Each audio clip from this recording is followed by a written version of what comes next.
Halo, apa kabar? Salam jumpa pemirsa. Senang sekali Nusa Tenggara Timur hari ini kembali hadir menjumpai Anda. Ya pemirsa, sejumlah informasi menarik dan teraktual dari berbagai daerah di Nusa Tenggara Timur telah kami siapkan untuk Anda. Mengawali perjumpaan kita, berikut cuplikan berita utama. Pemda Manggarai merekrut 492 PPPK tahun 2023.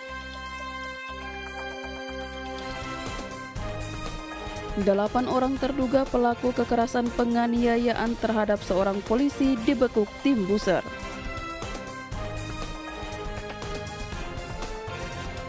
Perayaan hari ulang tahun ke-61 TVRI di LPP TVRI NTT berlangsung meriah.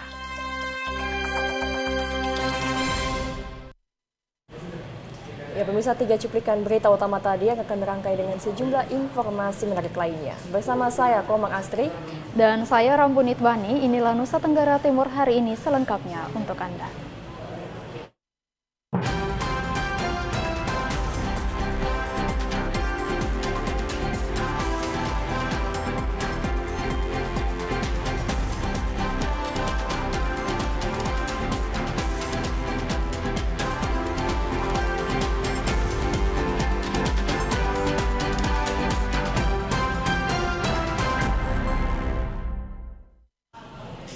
Ya pemirsa, kita awali informasi hari ini dari Kabupaten Manggarai. Pemerintah Kabupaten Manggarai kembali akan merekrut tenaga ASN melalui jalur P3K sebanyak 492 formasi. Tenaga guru menjadi kebutuhan terbanyak. Pemerintah Kabupaten Manggarai sudah mendapatkan kuota formasi pegawai pemerintah dengan perjanjian kerja atau P3K tahun 2023 dari Menpan RB. Kemenpan RB menetapkan kuota sebanyak 492 formasi PPPK untuk Kabupaten Manggarai dari 608 formasi yang diusulkan. Rincian penerimaan P3K tahun 2023 tersebut yakni tenaga guru sebanyak 219 orang, tenaga kesehatan 132 orang, tenaga teknis 144 orang. Tenaga guru kembali menjadi kebutuhan terbanyak dalam penerimaan formasi tersebut. Bupati Manggarai Heribertus Nabit menjelaskan pemerintahannya akan fokus tuntaskan status tenaga honorer terutama di bidang pendidikan dan kesehatan. Diharapkan semua tenaga honorer tersebut diangkat menjadi tenaga P3K. Dari Kabupaten Manggarai, Leonardus, TVRI NTT.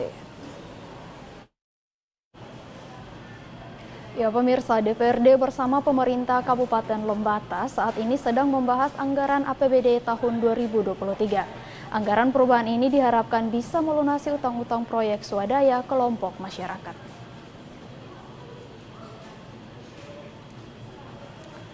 Pembahasan perubahan anggaran pendapatan dan belanja daerah atau APBD perubahan Kabupaten Lembata tahun 2023 saat ini sedang dilakukan DPRD dan pemerintah Kabupaten Lembata.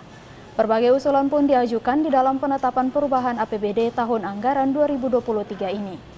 Meski demikian, anggota DPRD Kabupaten Lembata, Yosep Boli Muda, menghendaki agar prioritas perubahan anggaran ini harus fokus pada pelunasan utang proyek-proyek yang dikerjakan oleh masyarakat. Satu di antaranya adalah proyek sanitasi yang dikerjakan kelompok masyarakat yang tersebar di beberapa kecamatan di Lembata. Dia menegaskan pelunasan utang ini tidak bisa dilakukan lewat penetapan APBD murni tahun 2024 mendatang. Pasalnya di tahun itu pemerintah Kabupaten Lembata akan menghadapi 2 hajatan besar, yakni pemilihan anggota legislatif dan pemilihan kepala daerah. Menurut saya itu pertama mesti utang-utang, terutama kepentingan masyarakat kemarin proyek-proyek yang sudah selesai pekerjaannya, tapi uangnya belum, mereka belum terima, termasuk material-material yang masyarakat punya sampai sekarang kan juga belum bayar. Kalau boleh pemerintah bersama Banggar, kami bersama Banggar ya kita prioritaskan itu dulu. Tidak boleh pada niat untuk ke 2024 ke APBD murni. Karena APBD murni itu kita mesti memikirkan 2 kegiatan besar, pileg dan pilkada. Itu sedot dana yang lumayan lah. Yosep mengatakan saat ini beberapa proyek sanitasi yang dikerjakan tersebut belum sepenuhnya dibayar oleh pemerintah Kabupaten Lembata. Dari Kabupaten Lembata, Andri Atagoran, TVRI NTT. Ya, pemirsa, pemerintah Indonesia terus mengupayakan keadilan sosial dan pertumbuhan ekonomi yang merata di seluruh penjuru negeri, termasuk di daerah 3T, terdepan, terluar, dan tertinggal.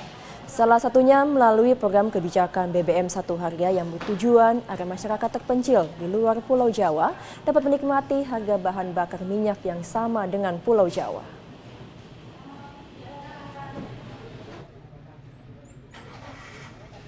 Wilayah Kodi yang meliputi Kecamatan Kodi Bangedo, dan Kecamatan Kodi Balagar telah merasakan dampak positif dari kebijakan ini.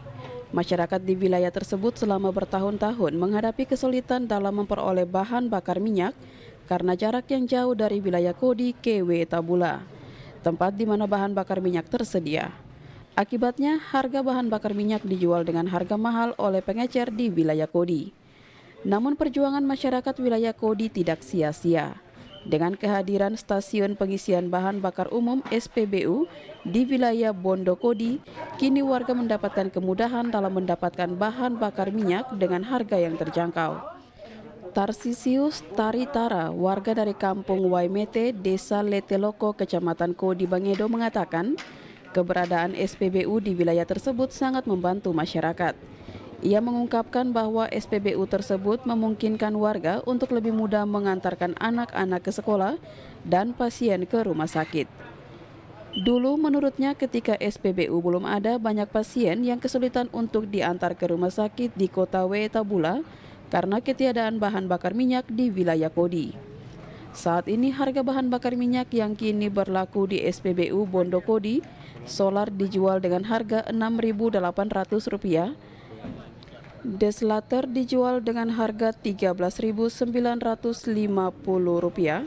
Pertalite dijual dengan harga Rp10.000, dan Pertamax dijual dengan harga Rp12.500. Hal ini memberikan bantuan signifikan bagi masyarakat di wilayah tersebut. Tadi dengan adanya pom bensin sehingga mempermudah untuk kami memperoleh BBM untuk keperluan macam ke kebun, untuk kami antar anak-anak ke sekolah, bahkan kalau ada keluarga yang sakit pun kami bisa dengan mudah untuk memperoleh BBM dengan harga yang terjangkau sekali. Itu sangat membantu sekali. Ketimbang sebelum adanya pom bensin di sini, kami merasa kesulitan dan bahkan banyak keluarga yang tidak sempat dibawa ke rumah sakit karena memang BBM-nya kurang, langka, boleh dikatakan sangat langka waktu itu. Dengan kehadirannya pom bensin di Kecamatan Kodi sini, kami merasa sangat terbantu, terlebih pada dalam hal kesehatan untuk mengantar keluarga yang sakit di rumah sakit sudah dengan mudah untuk kami dapatkan BBM untuk kami ke puskesmas terdekat, bahkan rumah sakit yang besar sekalipun. Taufik Kurniawan, Section Head Communication Relation, Pertamina Patraniaga Jatim Balinus menjelaskan, meskipun SPBU di Bondo Kodi belum sepenuhnya mencukupi kebutuhan wilayah 3 kecamatan, namun pihaknya berharap agar pemerintah Sumba Barat Daya terus mendorong penambahan SPBU di wilayah Kodi guna memberikan manfaat lebih besar bagi masyarakat setempat.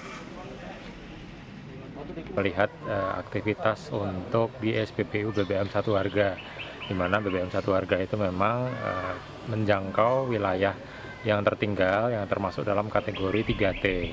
Nah, untuk SPBU tersebut itu melayani konsumen yang membutuhkan BBM, di mana sebelumnya di daerah tersebut warga masyarakat itu harus mendapatkan BBM dengan berjalan cukup jauh, sehingga adanya BBM Satu Harga ini membantu masyarakat untuk mendapatkan akses energi.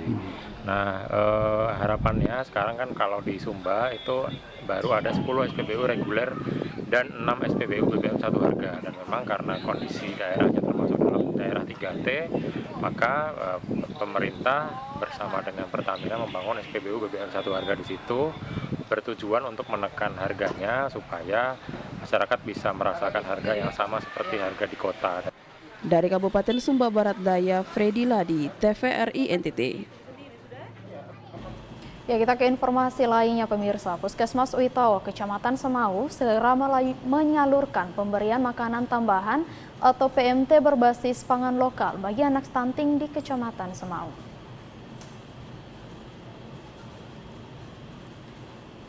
Melakukan upaya penanganan stunting secara kolaboratif dengan melibatkan berbagai lintas sektor.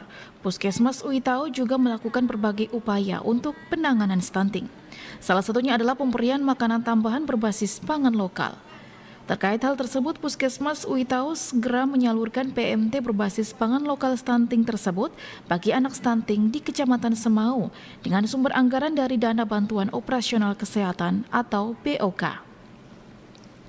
Terkait hal tersebut, Kepala Puskesmas Uitau, Hengra Simanjuntak mengatakan, saat ini pada bulan penimbangan Puskesmas Uitau, konsentrasi pada penimbangan dan berbagai pengukuran anak di Kecamatan Semau. Kemudian setelah bulan penimbangan akan dilanjutkan dengan pemberian makanan tambahan selama 90 hari bagi anak-anak stunting, di mana penyaluran PMT berbasis pangan lokal akan dilakukan karena mengingat saat ini dari 615 anak bayi dan balita di Kecamatan Semau, sebanyak 106 anak yang terindikasi stunting, gizi buruk 6 anak dan gizi kurang sebanyak 115 anak. Untuk itu, Puskesmas Semau akan segera menyalurkan PMT berbasis pangan lokal selama 90 hari bagi anak yang masuk kategori stunting, gizi buruk, dan gizi kurang. Ditambahkan agar penyaluran PMT selama 90 hari bisa berjalan dengan baik di 8 desa di Kecamatan Semau, maka Puskesmas telah membentuk tim pemberian makanan tambahan yang melibatkan tenaga gizi di Puskesmas dan Kader Posyandu di desa. Tim ini juga bertugas menyiapkan menu makanan berbasis pangan lokal, setiap pangan lokal bagi anak bayi balita gizi buruk, gizi kurang, dan stunting. Kita kemarin baru kasih masuk, jadi kita tinggal tunggu. Actionnya mungkin paling lambat itu di September.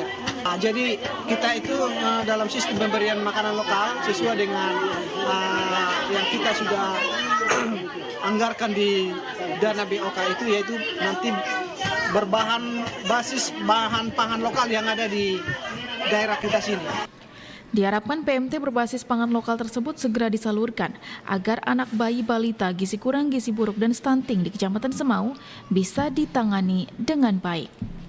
Dari Kabupaten Kupang, Kris Poto, TVRI NTT. Saudara, Dinas Lingkungan Hidup Kabupaten ND mencatat sebanyak 30-35 ton per hari produksi sampah dalam kota.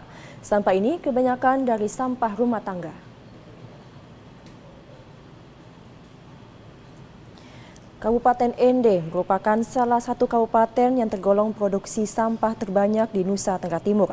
Hal ini dikarenakan meningkatnya jumlah penduduk. Dalam data pejabat fungsional penanganan sampah Dinas Lingkungan Hidup, menyampaikan produksi sampah saat ini meningkat dari sebelumnya hanya 20-25 ton, kini naik menjadi 30-35 ton per hari. Hal ini dikarenakan meningkatnya jumlah penduduk. Ia juga menyampaikan sampah dihasilkan paling banyak sampah plastik dan untuk mengantisipasi hal tersebut, pihaknya tengah bekerjasama dengan beberapa komunitas sampah sehingga sampah-sampah tersebut bisa diolah menjadi nilai ekonomis.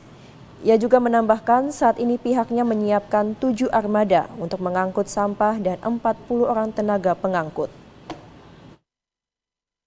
Masalah produksi sampah per hari itu, dia satu hari 30-35 ton akumulasi, dan memang itu kami melakukan pengangkutan secara reguler,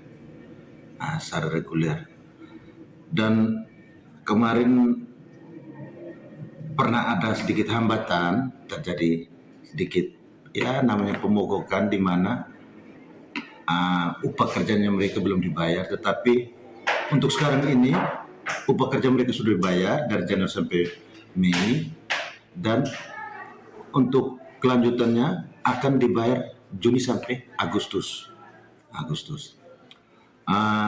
Untuk menekan volume sampai itu, kami melakukan yang paling pertama komunikasi kepada kelurahan setempat untuk menyampaikan kepada para RT menyampaikan kepada warga masyarakat untuk menaruh sampah sesuai dengan jadwal pengangkutan sehingga jangan terjadi luapan sampah yang berada di kota kita ini. Dari Kabupaten ND, Obitani, TVRI NTT. Ya pemirsa, informasi dari Kabupaten Flores Timur akan kami hadirkan setelah pesan-pesan berikut ini. Tetaplah bersama kami di Nusa Tenggara Timur hari ini.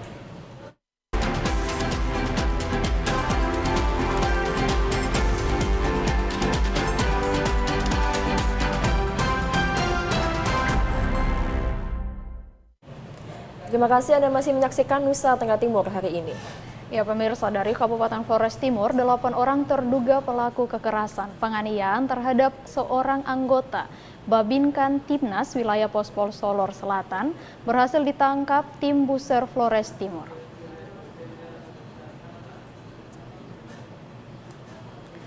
Kasatreskrim Polres Flores Timur, Ibtu Lazarus Martin Laa kepada TVRI menjelaskan peristiwa penganiayaan menimpa salah satu anggota Polri yang bertugas sebagai Kapospol sekaligus sebagai anggota Babinkan Timnas di wilayah hukum Pospol Solor Selatan.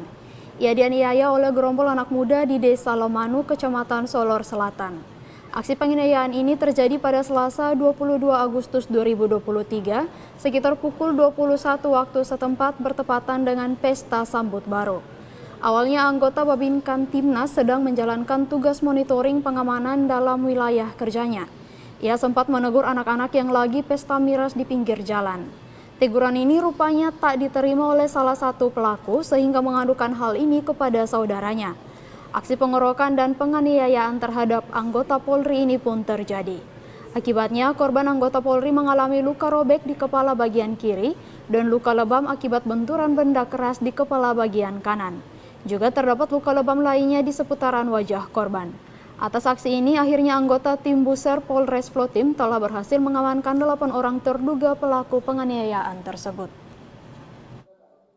Mengalami luka di kepala, luka robek di kepala, kemudian di bagian wajah juga ada, hingga dengan adanya kejadian tersebut kami mendapat informasi. Sementara yang kami amankan ada 8 orang.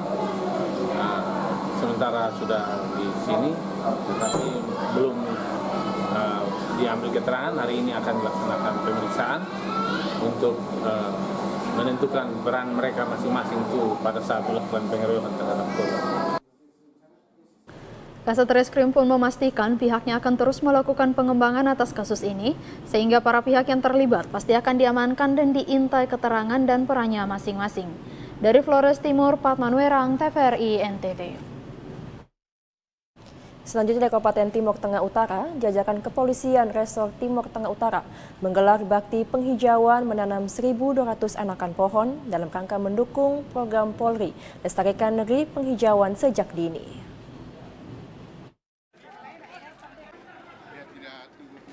Bakti penghijauan penanaman ribuan anakan pohon dilakukan serentak di sejumlah titik lokasi, mulai dari markas Polres Timur Tengah Utara hingga polsek-polsek yang ada di wilayah hukum Kepolisian Timur Tengah Utara. Jumlah anakan pohon yang disiapkan mencapai 1.200 anakan, terdiri dari berbagai jenis seperti anakan cendana, jati, mahoni, mangga, dan sejumlah jenis anakan umur panjang lainnya. Dipimpin langsung Kapolres TTU, kegiatan penghijauan diawali dari lingkungan Mapolres setempat, kemudian dilanjutkan ke sejumlah titik lokasi di kota Kifah Menanu dan di polsek-polsek lainnya. Kapolres TTU AKBP Muhammad Mukson mengungkapkan, kegiatan penghijauan ini dalam rangka mensukseskan program Lestarikan Negeri Penghijauan Sejak Dini yang digagas Kapolri sebagai wujud kepedulian Polri terhadap lingkungan hidup.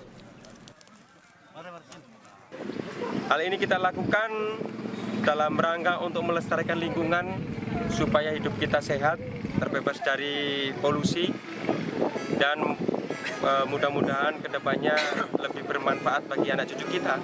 Adapun pohon yang kita tanam, ada pohon cendana, ada pohon jati, mahoni, dan mangga.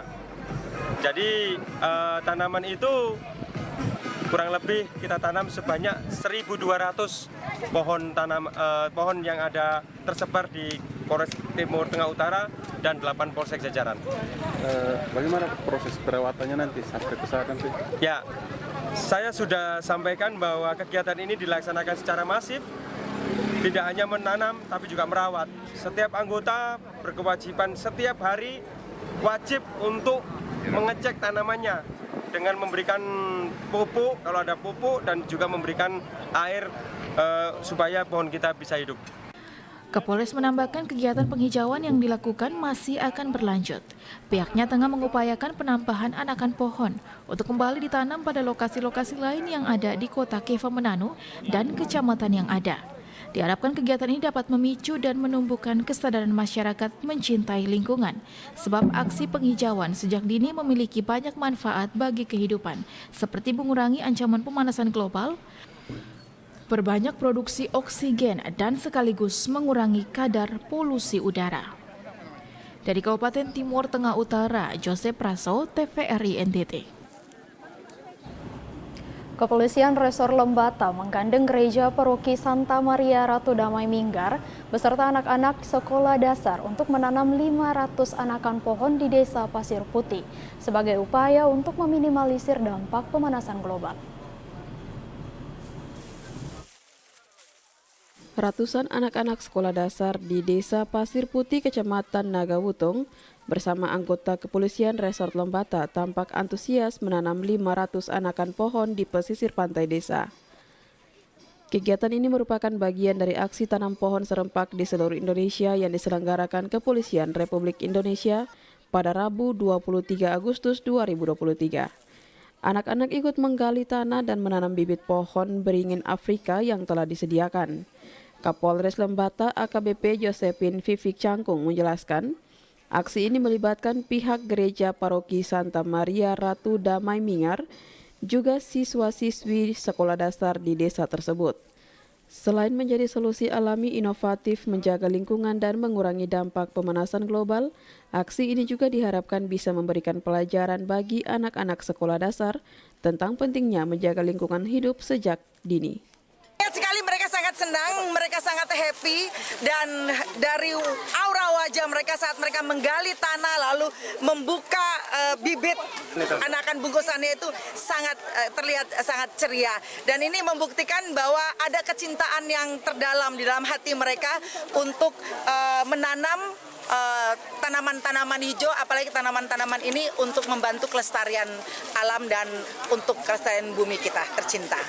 Pastor Paroki Minggar Romo Yermin Riang Hepat mengatakan, aksi tanam pohon yang melibatkan semua pihak ini sejalan dengan kampanye tahun 2023 sebagai tahun ekologi yang dicanangkan Keuskupan Larantuka. Menurut Romo Yermin, aksi ini merupakan langkah strategis untuk mengembalikan bumi sebagai tempat yang nyaman untuk semua makhluk hidup.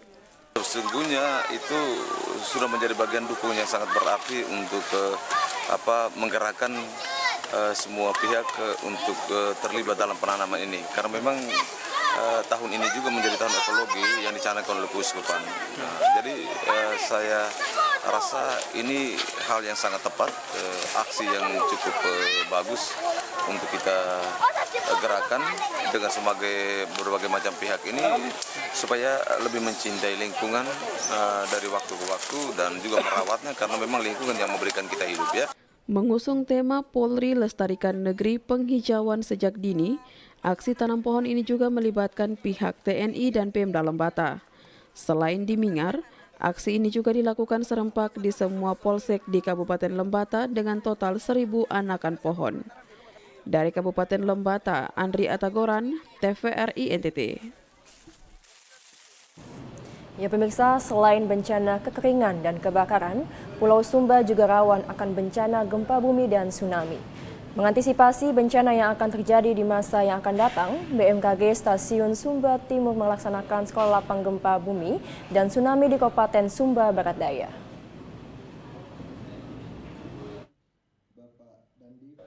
Wakil Bupati Sumba Barat Daya Martin Christian Taka menyampaikan, Kabupaten Sumba Barat Daya sering mengalami gempa bumi sehingga ia berharap masyarakat Kabupaten Sumba Barat Daya dapat memperoleh informasi mitigasi bencana sehingga memahami apa yang harus dilakukan sebelum dan sesudah terjadinya bencana alam.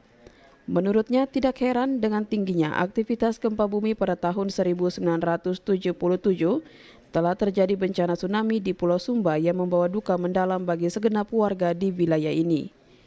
Ia menjelaskan bahwa pada saat itu, Wakil Bupati Sumba Barat Daya masih duduk di kelas 1 sekolah menengah pertama dan mengalami sendiri bagaimana kerasnya getaran gempa bumi yang mengguncang dataran Sumba.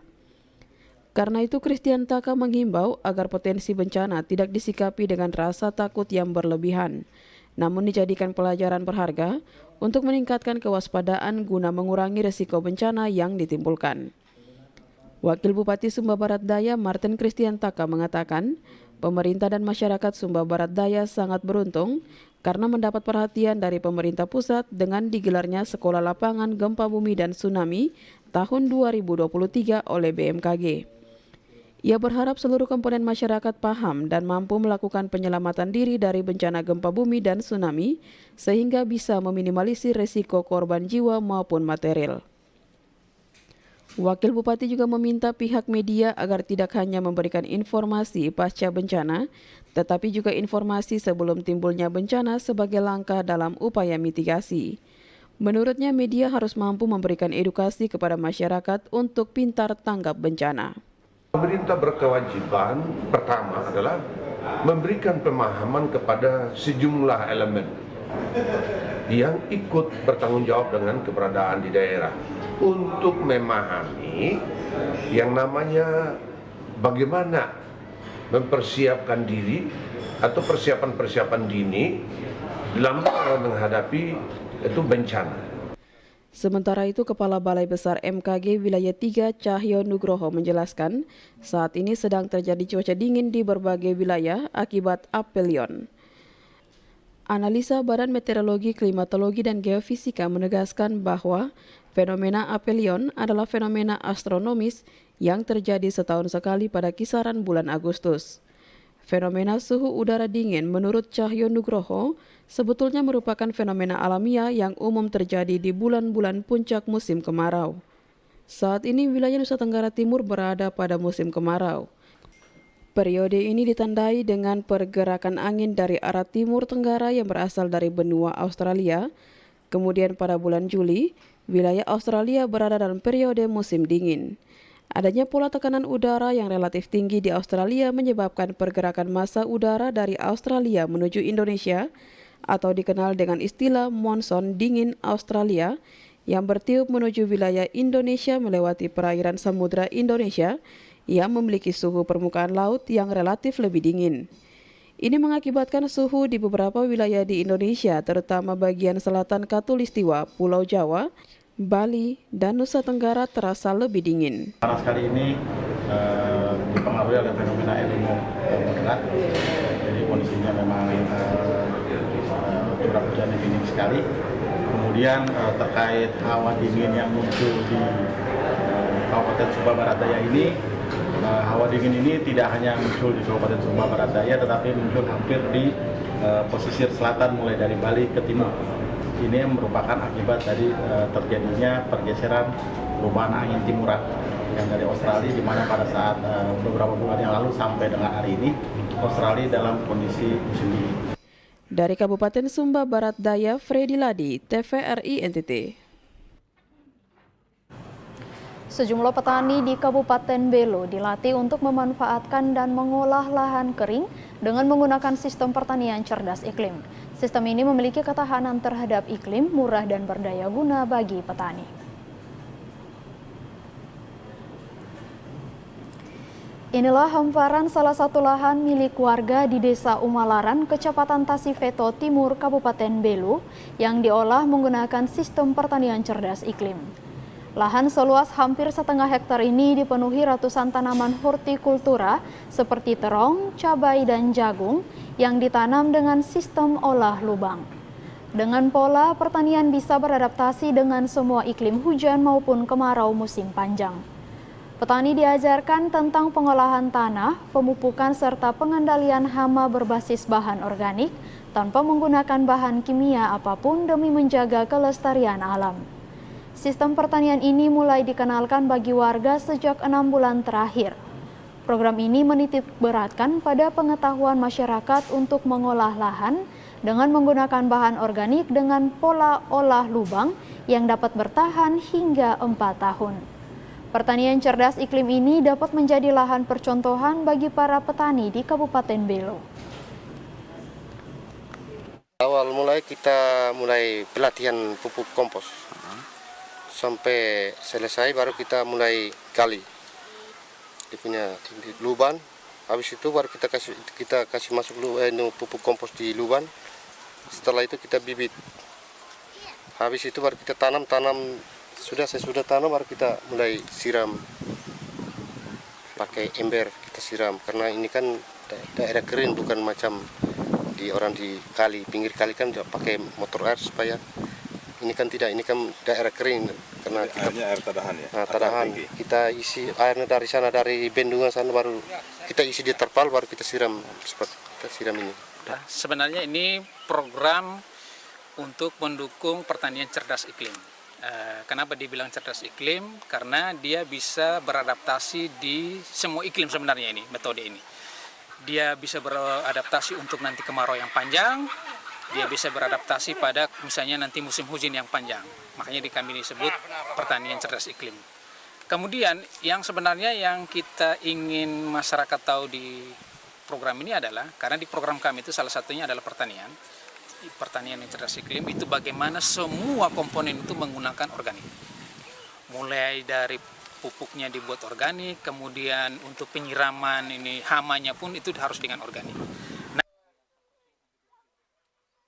Program menyasar 5 desa di Kabupaten Belu dan salah satu yang menjadi binaan yakni Desa Umaklaran yang sudah mengolah dan memanen hasil pertanian. Diharapkan pola pertanian ini bisa menjadi contoh bagi seluruh petani di Kabupaten Belu. Dari Kabupaten Belu, Andri Witak, TVRI NTT. Ya pemirsa, terus berkarya untuk Indonesia adalah tema perayaan Hari Ulang Tahun TVRI ke-61. Diawali dengan upacara bendera dan beberapa perlombaan, perayaan HUT TVRI di Stasiun Penyiaran Nusa Tenggara Timur berlangsung dengan meriah.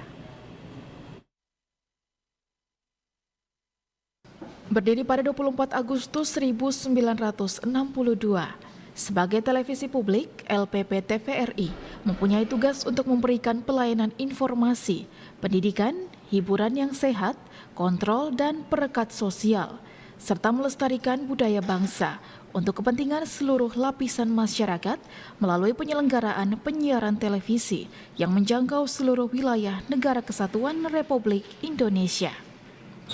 61 tahun sudah, LPP TVRI terus berkarya demi kemajuan bangsa. Seluruh stasiun penyiaran di Indonesia turut ambil bagian dalam perayaan Hari Ulang Tahun TVRI kali ini, tidak terkecuali stasiun penyiaran Nusa Tenggara Timur. Semarak perayaan Hari Ulang Tahun LPP TVRI di NTT berlangsung secara meriah. Diawali dengan upacara bendera yang berlangsung secara khidmat, seluruh karyawan-karyawati mengikuti upacara dengan mengenakan pakaian adat Nusantara. Dalam sambutan Direktur Utama LPP TVRI yang dibacakan oleh Kepala Stasiun TVRI NTT Asmet Setiabudi Takalumang, momen 61 tahun TVRI berkarya untuk Indonesia, sejalan dengan tema HUT ke-78 tahun Republik Indonesia, yakni terus melaju untuk Indonesia maju. Tema ini menyaratkan ajakan kepada seluruh elemen bangsa untuk melaju bersama melanjutkan pembangunan dengan menggelontorkan semangat berkolaborasi dan bersinergi. LPP TVRI sebagai media pemersatu bangsa akan menjadi salah satu tongkat estafet dalam melanjutkan pembangunan dengan terus berkarya bagi Indonesia, menyajikan program-program bernas dan mencerdaskan bangsa. Seusai pelaksanaan upacara bendera, kemeriahan Hari Ulang Tahun TVRI belum berakhir. Acara dilanjutkan dengan perlombaan kebelai yang diikuti oleh masing-masing bidang. Dari perlombaan tersebut keluar sebagai juara pertama lomba kebelai dari bidang program, disusul bidang berita sebagai juara kedua dan bidang keuangan sebagai juara ketiga, serta juara favorit yang diraih oleh siswa-siswa PKL. Kategori lomba lainnya yaitu lomba tiru ekspresi yang dimenangkan oleh bidang program sebagai juara pertama, bidang berita sebagai juara kedua, dan siswa PKL sebagai juara ketiga. Acara ditutup dengan pemberian hadiah kepada masing-masing pemenang. Semarak perayaan Hari Ulang Tahun LPP TVRI ini diharapkan dapat memberi semangat dan motivasi kepada seluruh insan TVRI dalam memberikan pelayanan terbaik kepada masyarakat. Dirgahayu LPP TVRI, media pemersatu bangsa, terus berkarya untuk Indonesia. Debbie Swek, Kristodapo, TVRI NTT. Solidaritas merupakan aspek penting dalam kehidupan manusia terkait rasa empati terhadap situasi yang ada di sekitar kita dan sangat penting untuk diajarkan kepada anak-anak. Serta hal ini harus dimulai dari lingkungan keluarga sebagai dasar pembentuk karakter anak dan membangun kepekaan sosial sebagai sesama ciptaan Tuhan.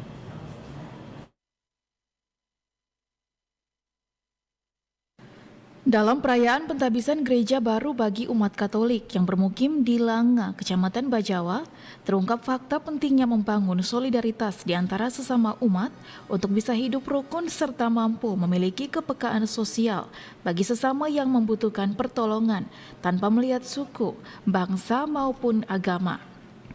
Gereja Maria Ratu Semesta Alam Langa merupakan hasil kerja keras umat Katolik dan bantuan dari donatur yang dikerjakan selama kurang lebih 5 tahun.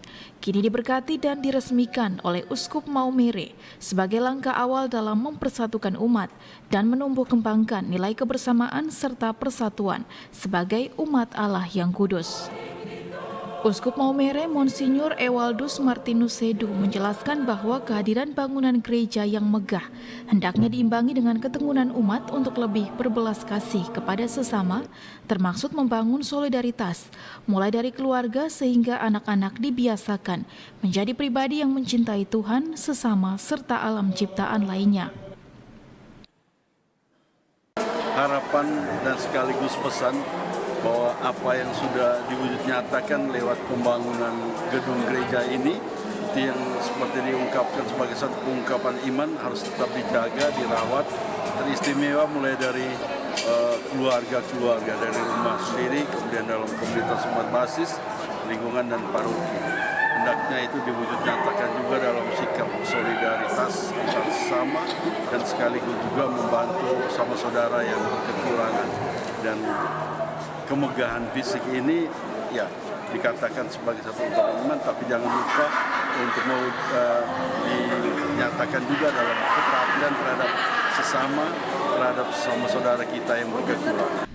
Peresmian yang ditandai dengan pengguntingan pita dan pemberkatan gedung gereja, serta penempatan sarana untuk perayaan Ekaristi, menciptakan suasana yang teduh dan menghantarkan umat untuk lebih tekun berdoa kepada Sang Pencipta, serta memperkokoh rasa solidaritas dalam satu cinta akan kasih ilahi. Selepas perayaan Ekaristi Kudus dilanjutkan dengan makan bersama sebagai bentuk ungkapan rasa syukur dan mempererat rasa kekeluargaan sembari bercengkrama dalam suasana penuh keceriaan. Lexi Nuno, TVRI NTT.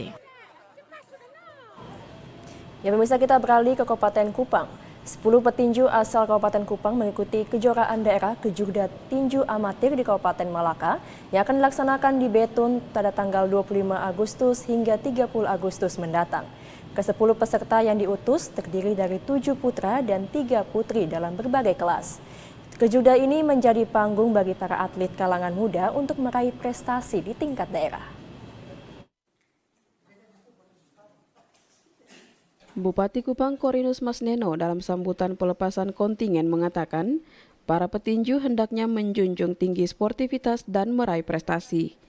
Bupati Masneno menjelaskan di Kabupaten Kupang untuk tinju sudah lama telah mati suri. Dengan terbentuknya kepengurusan baru Pertina diharapkan dapat menghidupkan kembali olahraga ini dengan mulai mengembangkan potensi atlet untuk tujuan utama adalah meraih prestasi sekaligus pengembangan sumber daya manusia. Pertinju itu adalah seni. Ya. Pertinju itu adalah seni, pertinju itu adalah art, bertinju itu adalah keterampilan, dan prestasi memang menjadi pilihan. Tapi prestasi bukanlah yang pertama ketika kita mengikuti sebuah pertandingan. Sportivitas, mental, perilaku, kita sendiri akan menggambarkan orang Kabupaten Kupang itu seperti apa sih. Di tempat yang sama, Ketua Pertina Kabupaten Kupang, Saktiko Masneno mengatakan, pengurusan Pertina baru terbentuk untuk masa bakti 2022-2026 dengan latar belakang yang berbeda. Ia ingin terus membina para atlet yang belum terpantau. Dengan Kejurda Malaka diharapkan akan melahirkan bibit petinju yang mampu menggapai prestasi di masa yang akan datang. Bibit-bibit unggul dalam tinju Kabupaten Kupang yang sekarang ini sedikit kami lihat kurang berkembang, dan juga banyak yang ada di daerah-daerah Kabupaten Kupang yang selama ini kurang aktif, sehingga dengan kepengurusan ini harapan kami bisa terbentuk dan lahir juga bibit-bibit tinju untuk mengharumkan nama Kabupaten Kupang. Kupang ini terakhir juaranya itu sekitar 20 tahun yang lalu yang mengharumkan nama Kabupaten Kupang. Oleh karena itu harapan kami dengan terbentuknya kepengurusan ini membawa semangat baru bagi petinju-petinju atau bibit-bibit handal yang ada di Kabupaten Kupang. Acara pelepasan kontingen dihadiri oleh Kadispora Kabupaten Kupang Sipri Lau dan para badan pengurus Pertina. Dari Kabupaten Kupang, Max Foni, TVRI NTT. Ya, pemirsa, kami kembali usai jeda berikut. Untuk itu tetaplah bersama kami.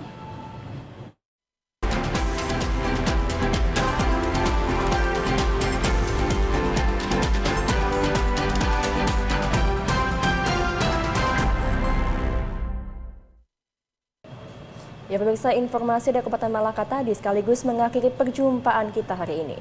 Terus saksikan Nusa Tenggara Timur hari ini yang menyajikan informasi secara santun, lugas, dan berimbang hanya di TVRI NTT Media Pemersatu Bangsa. Ya, pemirsa, segenap pimpinan, karyawan, dan karyawati TVRI Stasiun Nusa Tenggara Timur mengucapkan Dirgahayu LPP TVRI yang ke-61. Semoga terus memberikan karya-karya terbaik untuk Indonesia. Akhir kata, saya Rambu Nitbani. Dan saya Komang Astri, wakil kerabat kerja yang bertugas mengucapkan terima kasih atas kebersamaan Anda. Selamat menonton dan sampai jumpa.